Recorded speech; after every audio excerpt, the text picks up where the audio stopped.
வணக்கம் நண்பர்களே, வாழ்க மகிழ்வுடன் சிபிஎல்லின் சிந்தனை களத்திற்கு உங்களை மகிழ்வோடு வரவேற்கின்றேன். தினம் ஒரு திரவியம் மனதுக்கும் உடலுக்கும்.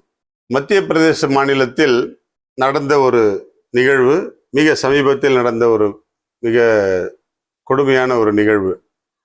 நிறை மாத கர்ப்பிணியான ஒரு பெண்ணை மருத்துவமனைக்கு அழைத்து செல்வதற்கு ஆம்புலன்ஸ் வாகனத்திற்கு ஃபோன் செய்துட்டு அது வர்றதுக்காக காத்திருக்காங்க.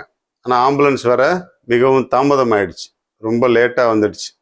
அதனால் அந்த பெண்ணுக்கு பிரசவ நேரம் நெருங்க நெருங்க நெருங்க மிகவும் துன்பப்படுகிறார்கள். ஒரு வழியாக மருத்துவமனைக்கு சென்ற பொழுது அந்த பெண்ணுக்கு 4 குழந்தைகள், 3 பெண் ஒரு ஆண் குழந்தை அந்த பெண் பிரசவிக்கிறார்கள். ஆனால் நேரம் கடந்த பிரசவம் என்பதால் 4 குழந்தைகளும் ஒன்றன் பின் ஒன்றாக இறந்து விடுகின்றன. மிகவும் சோகமான முறையில் நடந்த ஒரு நிகழ்ச்சி. இந்த நிகழ்ச்சி நடந்த பிறகு அனைத்து ஊடகங்களும் அந்த பெண்ணை போய் பார்த்து அவர்களிடத்துல பேட்டி காண்கிறார்கள். ஒரு கொடுமையான ஒரு விஷயத்தை செய்திருக்கிறாங்க. நம்முடைய இந்தியா ஒளிர்கிறது அப்படி சொல்லிட்டு எங்க பார்த்தாலும் விளம்பரப்படுத்தப்படுகிறது. எங்க ஒளிருது? ஒரு 4 குழந்தைகளை தாய் பெற்றெடுக்கக்கூடிய ஒரு சூழ்நிலையை உருவாக்க முடியாத ஒரு நிலையில் இந்தியா ஒளிர்கிறது என்று சொல்வதில் என்ன பயன் இருக்கிறது? என்ன நியாயம் இருக்கிறது? கொஞ்சம் சிந்தித்து பார்ப்போம். எவ்வளவோ தொழில்நுட்பத்தில் வளர்ந்து விட்டோம் என்று மார்த்தட்டி கொள்ளுகிறோம். ஆம்புலன்ஸ் 108 ஆம்புலன்ஸ் இந்தியா முழுக்க பறந்து கொண்டு இருக்கிறது என்று நாம் பெருமை பாராட்டி கொண்டிருக்கிறோம். மருத்துவத்துறையில் நாம் எவ்வளவோ முன்னேறி கொண்டிருக்கிறோம் என்று மிக பெரிய பெருமையை பேசி கொண்டிருக்கிறோம். அந்த தாய்க்கு 4 குழந்தைகள் இருப்பதை மருத்துவத்துறை உறுதி செய்து அவற்றை ஆரோக்கியமாக வளர்த்திருக்கக்கூடிய ஆலோசனையை சொல்லியிருக்கலாம். அல்லது இந்த நாள் முதல் அந்த பெண்ணை அந்த ஊரக சுகாதார அலுவலர்கள் கண்காணித்திருக்கலாம்.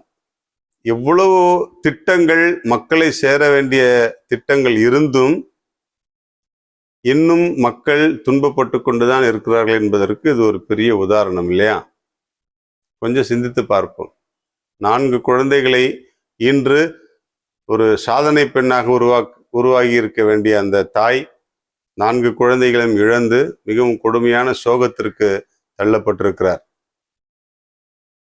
நம்முடைய சோசியல் மீடியாலாம் இந்த செய்திகள்லாம் வெளியே வராது. இந்த மாதிரியான செய்திகள்லாம் வராது. ஊருக்கு ஊரு கோயில் கட்டி கும்மாளம் அடிக்கிறதுல இருந்து திரைப்பட நடிகர்களிடமிருந்து மற்ற எல்லா விஷயங்களும் வெளிப்படும். இந்த மாதிரியான விஷயங்கள்லாம் வெளியே வராது. இந்த செய்தியை எல்லோருக்கும் பகிர்ந்து கொள்வோம்.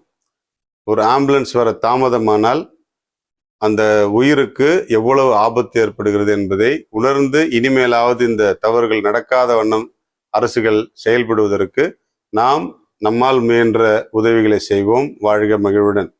இன்றைக்கு பேரிக்காய் நிறைய இப்போ சீசன், இனிமேல் பேரிக்காய் வந்துடும். பேரிக்காய் சிறுநீரக கோளாறுகளை சீர் செய்ய உதவுகிறது. அதனுடைய தன்மை, பேரிக்காயினுடைய சுவைத்தன்மை ரொம்ப அருமையானது. கசப்பும் துவர்ப்பும் இனிப்பும் கலந்தது. அது நம்முடைய சிறுநீரக கோளாறுகளை சீர் செய்ய உதவுகிறது. எனவே பேரிக்காய் உண்போம், நம்முடைய உடல் நலத்தை நன்றாக பேணுவோம். வாழ்க மகிழ்வுடன்.